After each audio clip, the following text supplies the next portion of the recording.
Well, hello and good evening on the 17th of October from the home address.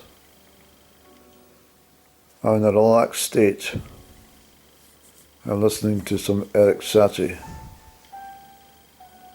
It's the best combination for Eric Satie is a YouTube upload actually with some of the grand paintings of the French artist Edouard Cortés, and I have to say BBC Radio 3 had a selection of Eric Satie on earlier, but it was very short-lived. Put me in the mood to go and seek it out. But I'm not going to mumble tonight. I have a bit of a quandary, a bit of a dilemma, and it's about Glen Quaich. Let me explain, as best I can at least. I did a thorough search and walk up there yesterday, and it really was absolutely wonderful. The whole thing just unfolded, and it was literally stepping back in time. But it's a very long day. I had the camera on for a great length of time, so there's a huge amount of material which has to be loaded. I started back at the cemetery because I wanted to give a little bit more homage to the chap John McTavish, a farmer who died on the 10th of July 1922. And I've called him James McTavish, but there was other James McTavish on different graves, but certainly his name is John, and a list of the family members who had passed over, who are also buried below, or in that respect probably buried above him. Laid to rest above him is more accurate. But anyway,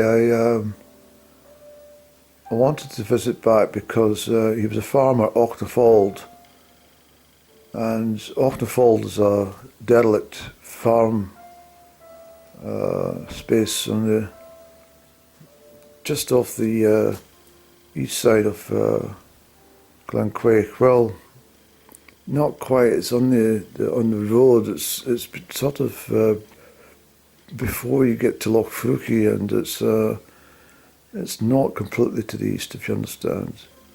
This is why I'm finding it very difficult to channel this properly, because, well, let me just reduce the Eric Satie sound, because maybe YouTube won't like it.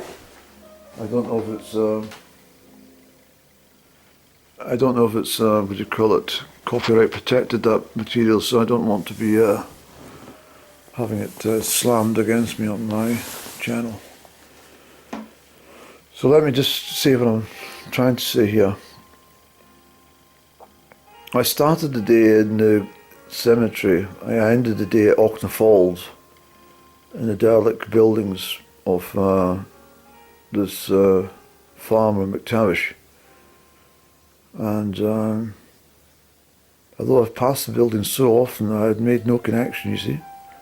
And now that I've made that connection, it's starting to form a bit of a tapestry. I've also discovered that at the cemetery, doing some research, that the chapel, apparently, well, not 100%, was still visible within the walls of the cemetery as late as 1850. So that would kind of draw some sense, but the problem I have is there's a couple of gravestones which were marked 1813 and 1803, which were within what I presume would have been the chapel, and the walling was slightly modern in some respects for an old chapel. So I'm still persuaded that somewhere within those grounds, or at least somewhere adjacent to the cemetery, is that chapel. So I don't think I'm very far away. What's more, I've also not only looking into the details of the castle, which was at Garrow, but also the castle at West Sheehan as well, which I think that I may have touched upon, although again the state that the ruins of this castle are sort of no more because the stones were taken away some in the mid-19th century and used for other farm projects, other outbuildings and stuff, you see. So it's rather difficult. And what I will say though, and just a second please.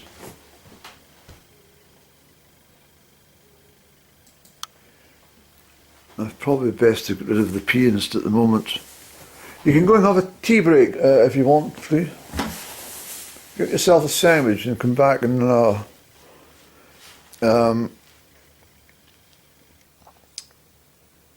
in all seriousness, I went for a dander, and the whole thing was unfolded. It was quite. It was fairly miraculous in some respects, not just because of the way I was feeling, but just the fact that history was coming to meet me almost with every step I took. I loaded the stuff about the fairy. If you can't see the fairy, then you're not blessed. It's as simple as that. I loaded that especially to see if anyone could see that fairy, but there's no takers. That means you're not blessed with the sight to see them. There's nothing wrong with that. Don't get me wrong. It's not something to be ashamed of, something to be worried about. It just means you're not connected. But so as I was magnetised more and more along the track, I uncovered more and more information, and I've knitted it together with some other research. And what I'm saying is that my time as a field worker, which in essence means that you were a person who collated information on a folklore basis. Basically, you would speak to people who, in their own environment, in their own walk of life, didn't matter what it was. But for my position was collecting information on a very singular parish, and for me it was much simpler to make that parish the parish of Minnie, and I gathered a wealth of information which would have sadly gone from history now because the people have passed over. And this is my fighting issue I have at the moment, that I feel that there's been a lot of lost time, because if I had been where I was in the time that I was doing the parish study of Minnie, and then had moved over to the parish of Weem or Dull, or Kenmore, I would have been able to gather so much more information from the people of the properties and the land and all the rest of it. So you understand that I've missed out on something here, which is, to me, is rather important. But the bonus from that is that from my all the obvious skills that I have from my map reading, my historical knowledge, my ability to research things, and my ability still to ask the right questions to the right people when I get an opportunity, it helps me pull everything together for what is now developing into a very personal project for me. And I'm absolutely fascinated with what's all going on in this part of the world. That am I making sense here in this particular vlog? I don't know, possibly not. But it would be much easier if you were viewing what I'm trying to tell you. But my predicament right now is, do I want to share this uniqueness of this place to a wider audience and perhaps ruin its very existence from being so unique and peaceful and away from, well, tens of decades of prying eyes. So I have a bit of a quandary about this. But then I have to say to myself that if I don't persevere, then a whole chunk of history might be completely lost, and I think I actually owe it to the people who lived and worked that land. And the very fact I've been in their company in the graveyard, I almost feel that they said, do what you've got to do to raise the awareness of the hardships and the times that we had on this Glen Quaich. And so I have a lot of work to do, I think, over the coming months, and perhaps the nicest way to say this is I may load what I've got. If there's any repetition to any things that are loaded, there will be a purpose for that. So I may start the ball rolling with a fresh take on John McTavish's gravestone. I may then conclude my walk from yesterday with my usual chat and possibly end it with the Ochna Falls, but I may return to each of these locations for a more in-depth chat when I build more knowledge and more understanding of the people and the time frames of their existence. I hope you understand this. But I did visit a particularly sad and ruinous farm yesterday, and I'll load that along with everything else. I have one teensy-weensy little bit of problem though, is one farm that I entered, I thought it was derelict because there was nothing visible. There didn't seem to be any life. And I saw what looked like a resident drive back later in the day, so I'm a wee bit reluctant to put too much information on about this property, so I may well have to do some craft work on the footage, not to give too much away about just exactly where I am. I have to work all this out because people's privacy, in my opinion at least, is very important, more so in this day and age. So I think to myself, well, you've started something, you've got the ball rolling.